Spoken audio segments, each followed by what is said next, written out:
Muy buenas noches, esta es tu presentadora para Latina Role Models, Damaris Ramos, y esta noche nos acompaña María Rebelles. María Rebelles. María, nos conocimos realmente el día de ayer. Vas a tener una entrevista próximamente con otra organización, Mujer Emprende. Entonces pues te estarás comunicando con ellos.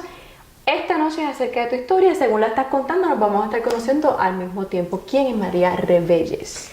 Pues, Damaris, gracias primero que nada por invitarme aquí placer. esta noche y por darnos esta oportunidad de compartir y de que tu audiencia también conozca un poquito de mi trayectoria. Empieza mi trayectoria, nací en Puerto Rico. Mi madre era actriz y mi padre era torero de España. Entonces, antes de los 3 meses de nacida, nos regresamos a España, que era donde él vivía y trabajaba. Tenemos una situación donde mi hermano mayor nace en España, yo nazco en Puerto Rico, la otra nace en España, mi hermano nace en Puerto Rico y el menor nace en España de nuevo. Wow. Y entonces nos regresamos, vivimos en Pero déjame hacerte una pregunta ignorante de las mías. Entonces, ellos tienen ciudadanía de España, entonces tenían que aceptar una o la otra. ¿Cómo Nosotros trabaja? tenemos las dos ciudadanías. Las dos ciudadanías. Nosotros tenemos lo que se llama dual citizenship, porque la tenemos de nacimiento, ¿verdad? Hasta mis hijos la heredan. De hecho, mi papá, que está vivo, todavía, gracias a Dios, tengo a mi papi vivo, El contento y torero. coleando. Ajá, ya no torea hace muchos años, pero ahora pinta y cositas así. Regresó a España después de varios años de vivir aquí, nunca se hizo ciudadano americano. Él un día empaquetó sus maletas y se regresó a España, porque tenía a su mamá viva y tenía otras cosas. Sí tenemos esa ciudadanía dual. ¿Cómo fue esos cambios? ¿Cómo viviste esos cambios? ¿Cómo lo representan quién eres hoy? ¿Impactaron tu vida de alguna manera? Entiendo que esos cambios a mí me modelaron mucho en cuanto a quién soy, porque la razón, ¿verdad?, de la inmigración, ¿verdad?, de mi familia, porque mi familia nace en una España de una posguerra, después de una guerra civil española. Era una familia muy progresista, muy intelectual, que no estaba de acuerdo, ¿verdad?, con el régimen que había en España en esos tiempos. Y entonces entiendo que después, cuando me mudo a Puerto Rico, aunque en Puerto Rico no hay esa gran historia de la migración, la hay ahora, lo que llamamos la diáspora, pero me identifiqué, me toca de cerca el tema del inmigrante, me toca de cerca el tema de la diáspora, porque mi familia de una forma u otra tuvo que trasladarse por sus propios motivos. Definitivamente me impactó grandemente. Entonces vivimos en España como hasta que yo tenía cerca de los 12 años. ¿Cómo era esa vida en España? Era una España bajo los tiempos de Franco, ¿verdad? Bastante, muy católica, poca influencia americana. Vivíamos en Madrid, en la capital, una vida muy hogareña. Madrid es una ciudad como New York City, no es una ciudad como aquí, sino como New York City, donde hay transporte colectivo, hay inmigrantes, hay barrios de dominicanos, hay gitanos. O sea, Bien diversa. Europea, muy diversa, muy diversa. Yo le recomiendo a todo el mundo que en algún momento de la vida visite Madrid, porque es una ciudad realmente interesante y maravillosa. Se vive mucha vida nocturna, te acuestas tarde, pero sí, bueno, allá vivo hasta los 12 años.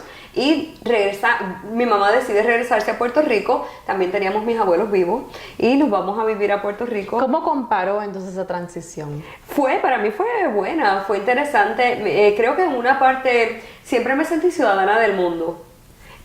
Porque me sentía, aún estando en España, estaba muy consciente de mis lazos con América y con Puerto Rico, y en España siempre y en Puerto Rico tuve presente mis lazos con España. Creo que eso influyó en la forma que yo veo al mundo, ¿verdad? Que somos ciudadanos del mundo y las fronteras son solamente una excusa, nos la inventamos los hombres, ¿verdad?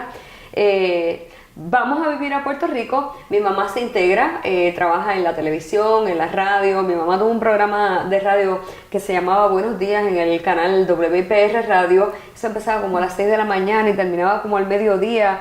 ¿Tuviste la oportunidad de ir con ella en algunas ocasiones?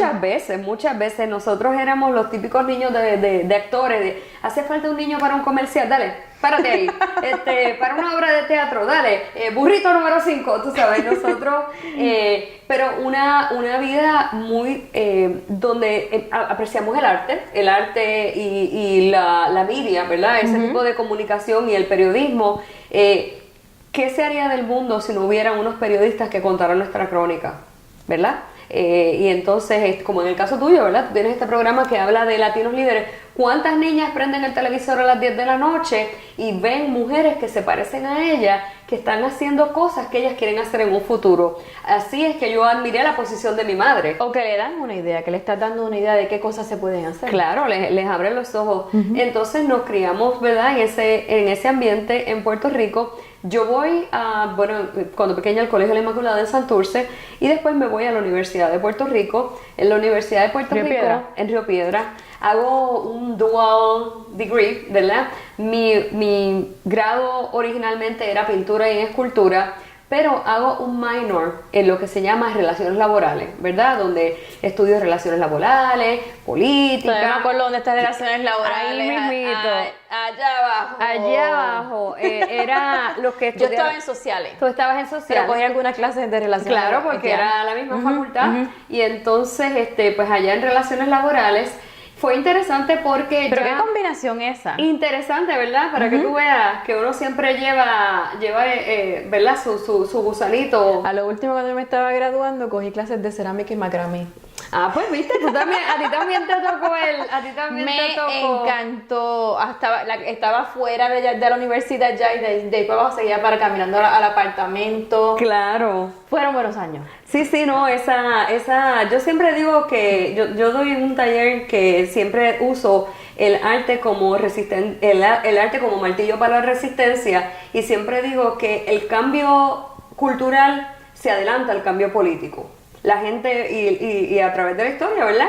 El arte, la música y diferentes expresiones folclóricas se han usado como cambio social, como medio del cambio social. Y entonces, pues allá estoy en la Universidad de Puerto Rico y un día me invitan para unos cabildeos que estaban haciendo en el Senado para conseguir la ley de sindicación de empleados públicos, que era la llamada Ley 45, ¿verdad?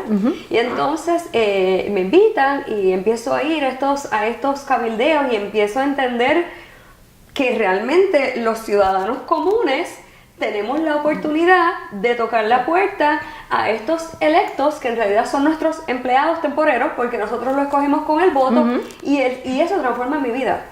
Esa no es la mentalidad que está en Puerto Rico. Les dejan a ellos tomar las decisiones y no se les lleva la información del pueblo. Exactamente. Esa es la mentalidad de Puerto Rico. Y aquí también mucha gente. Claro. Yo no te puedo decir cuánta gente me ha llamado a preguntarme, ¿y por quién tú crees que yo debo votar? Y tú dices, oye, estos son tus empleados, tú los vas a pagar el salario de ellos con tus taxes, más te vale que tengas una decisión consciente, porque cualquier otro trabajo tú haces una entrevista antes de llamar a alguien a un trabajo, y entonces para esto, que estos empleados están a cargo de dictar la póliza en la que vivimos todos nosotros, ¿cómo vamos a ir ciegos a las urnas? Pues ese momento en tu vida transformó mi vida. Transformó mi vida. Te digo que en 30 años, hace 30 años que no cojo un pincel, como no sea, para hacer una actividad con mis hijas o algo así, porque nunca volví a bregar con el arte. Amo el arte, pero nunca he vuelto a trabajar con el arte. Lo cual es interesante porque a veces se combina. O sea, en momentos de la vida, en terapias, entonces eso es interesante que no has regresado. ¿Piensas que en algún momento regresarás al arte? Ojalá, algún día eso es parte de mi plan de retiro, ¿verdad? Algún día retirarme y comprar una casita en Viejo San Juan y abrir una galería que están cerrando. Han tenido que cerrar muchas por los problemas de la crisis económica. El arte no se considera una cosa de primera necesidad. Entonces cuando hay una crisis económica, los artistas mueren, que sufren. Pero bueno, ahí empiezo a cabildear y empiezo a trabajar con los sindicatos en Puerto Rico. Trabajo con diferentes uniones en Puerto Rico, organizamos 500,000 trabajadores exactamente en 5 años, se pasa la ley, estos trabajadores consiguen convenio. Yo era una excepción porque el movimiento sindical y el movimiento de la política realmente mayoría son hombres. Tuve la bendición, porque lo tengo que llamar así, que la presidenta de la unión donde yo entro a trabajar se llama la señora Luisa Acevedo, una gran líder sindical de Puerto Rico, era una mujer.